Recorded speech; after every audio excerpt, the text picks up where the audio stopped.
Hey y'all, welcome to Deep Fragments, where we explore the stories that define us. I am your host, B, and I'm so glad you're here.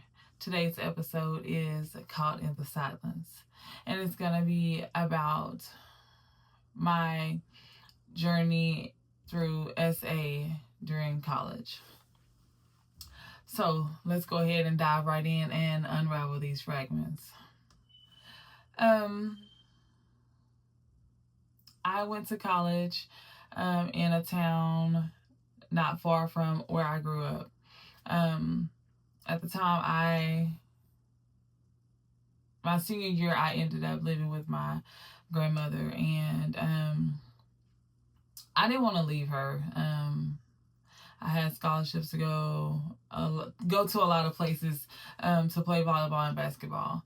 Back then, it was a long time ago. Actually, 2005. Let's just be to be exact, so that we can just get a timeline here. So this is in 2005. I will not say the name of the school, but those that know me will know exactly what I'm talking about. So,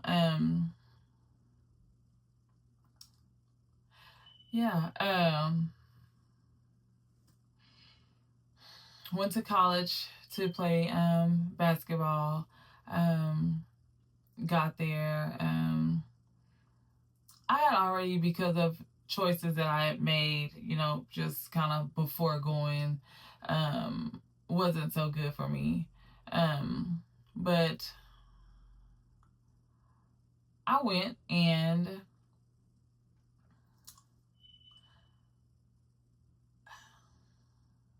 I was lonely. Even though I was so close to home, I was still like in a town to where like I still had family, all of my family was still around, but I was still there and I was lonely. So I was trying to fit in. In previous episodes, you already know that I was molested by a family member at a very early age. And so those things were still carrying over until me and my adulthood. Just with me and my body not liking myself and not loving myself and just doing any and everything to myself. But needless to say, when you meet someone and you think that they like you for you, and that's taken for granted, it hurts. So I met a guy, and I thought that he liked me. He seemed like he liked me. Of course, he was already there when I got there, and he was older than I was. And on this particular day, we kind of just met up after class, and he was like, "You want to go, walking later on this evening?" And I was like, "Cool, yeah." I probably should have been running, because let me tell you, ooh, ooh, them heels was a little hard for you, girl, back then. But he asked me to, and this was the first time that, like, we were gonna be by ourselves, just kind of, but we were still on campus. So he asked me if I wanted to go walk with him later, and I was like, cool, yeah, that's fine, because I was interested in him. I was interested in getting to know him. So he called, and I came out of my dorm. Now, it was late, so let's not act like, it was broad daylight outside, and, but I felt safe with him. I thought I felt safe with him at the time, you know. And so I I went out with him, and you know, we walked around for a little while. And so we walked around to these steps, and so we sat there for a while. I mean, you're in college. I'm in college. You know, I'm like, okay, I'm gonna get to know him. You know, we're gonna start hanging out. You know, this could possibly be maybe my boyfriend. You know, I'm trying to find my way. And so we sat there and we talked, and probably about um 15 or 20 minutes into us just kind of sitting on those stairs, I was fully clothed. I did not have on anything revealing. I had on, I can remember I actually had on a hoodie, and I had on like sweatpants. And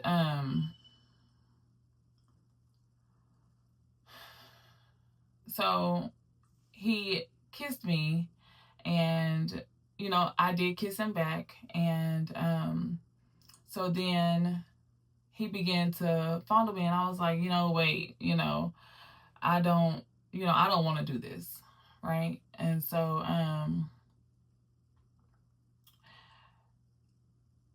at that moment, something was different about him. Like, my no was disregarded.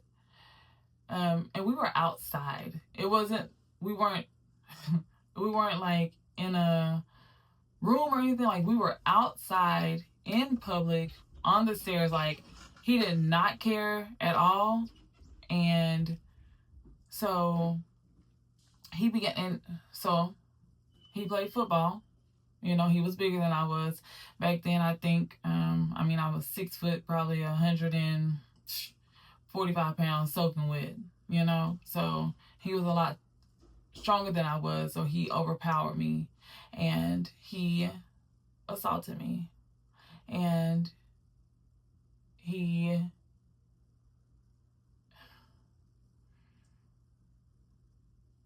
it hurt because I really thought that this was somebody that I was gonna I was gonna be with. I really thought that it was somebody that, you know, cared about me. It wasn't like went to school and I just met him one day, and then that same day I went out, you know, that evening, and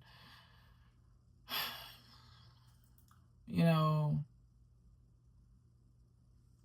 was with him by myself. You know, it was, I saw him a few times, you know, we hung out, you know. It wasn't like I felt like I knew him. Um, but my no was disregarded, and he assaulted me. And then he left me there.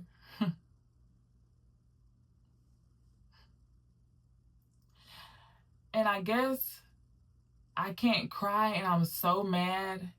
And again, you know, I'm mad at myself. I was caught in the silence, and I stayed silent about it when I shouldn't have. And I say that because years later, he molested children and had children by them.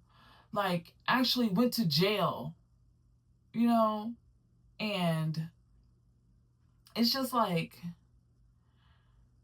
why? You know, like, why does trauma hurt us and put us in a place to where we don't open up, or we can't open up, or it isolates us, and we can't we can't talk, or we're afraid to tell people like what happened to us, or anything. Like, what is it about those moments that, I mean, yes, like, I wanted to forget it, of course, but I just feel like now looking back, like, if I could have been strong enough then, right, I could have saved other girls, other women, from their kids being molested by this person. And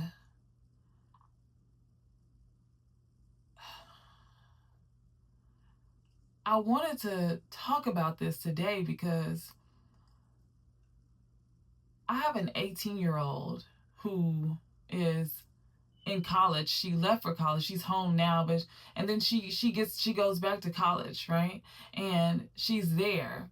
Um and I always try to make sure that I make her feel special and I make her feel loved and let her know like that I'm here for her, because I don't want her to get off like I was. And even though I had family close to me, like I still felt alone and I felt lonely. So I feel like maybe if I hadn't have felt alone and lonely, that wouldn't have happened to me. You know, I could have been strong enough to say, no, let me just call my mama and talk to my mom, or, let me just go where my granny is, or something. But I couldn't, right? And like for all the moms that watch um, my show and all the young girls that watch my show, like when you go off to college, call home. And if you can call home, or you don't have anybody, like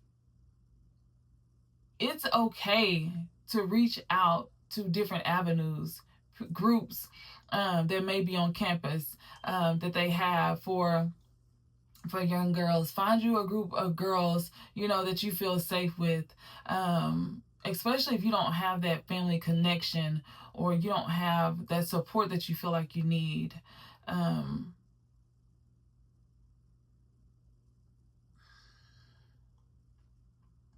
because,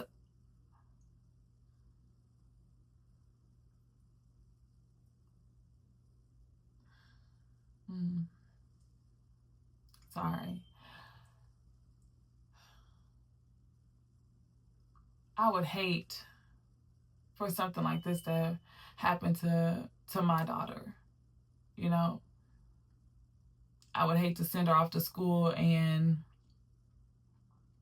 something traumatic like this happens and it breaks her, because how do I know, or how would I know how she's gonna bounce back from that, or how do I know how is it going to have her life turn out? You know, through my fragments, I have lost a lot of things. I have been a lot of places. I have been in a lot of places where God has had to completely cover me and shelter me, and it's because of the trauma that I experienced when I was young. And a lot of people would say, um, why would she go on here and, tell all her business? Why would she go on there and then, like, why would you go and talk to a therapist? Why wouldn't you go to talk to a therapist? Like, it's okay to talk to a therapist. Like, that's why they're there. That's what they get paid to do. But in our community, what happens in the house is supposed to stay in the house. What happens, and we need to get away from that. This is not 1912, guys. Like, this is 2025. Like, if something is happening and something is going on, like, we have to speak out. Like, we have to protect our children. We have to protect ourselves. And I know that those things that happened to me has carried over into my adulthood, where it affects my children. So I only wish, like I said in the beginning, like, that I was strong enough to speak out so that someone else's children wouldn't be hurt. Like, to know that years, like decades later, like this person was still able to go into people's homes and do this to people's children. It's sickening, you know? Like,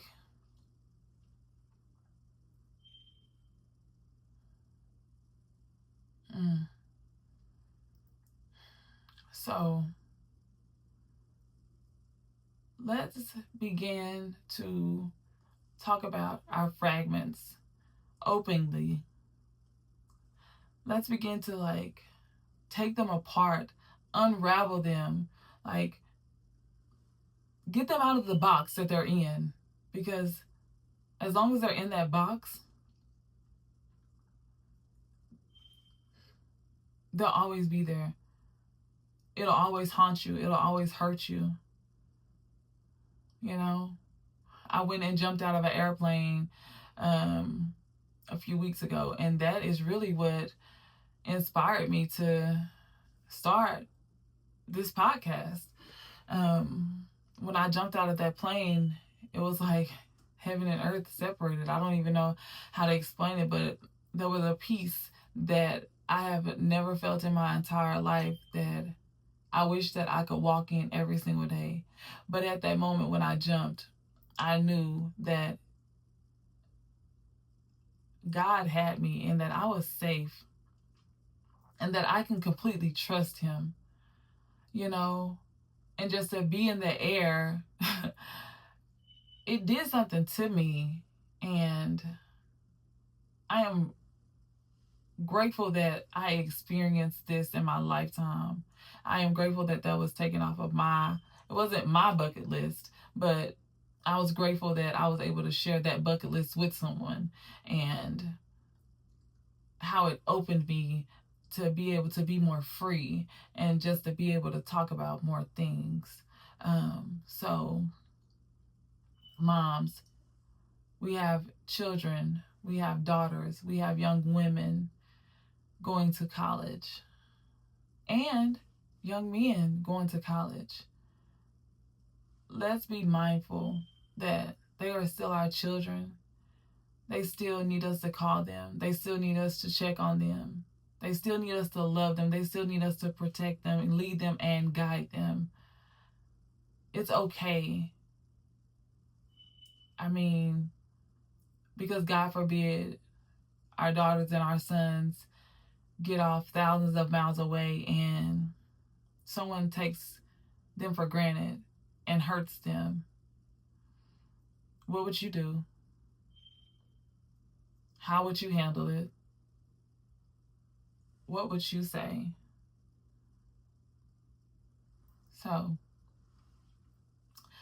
until next time, guys, keep shining your light, and remember, every fragment tells a story.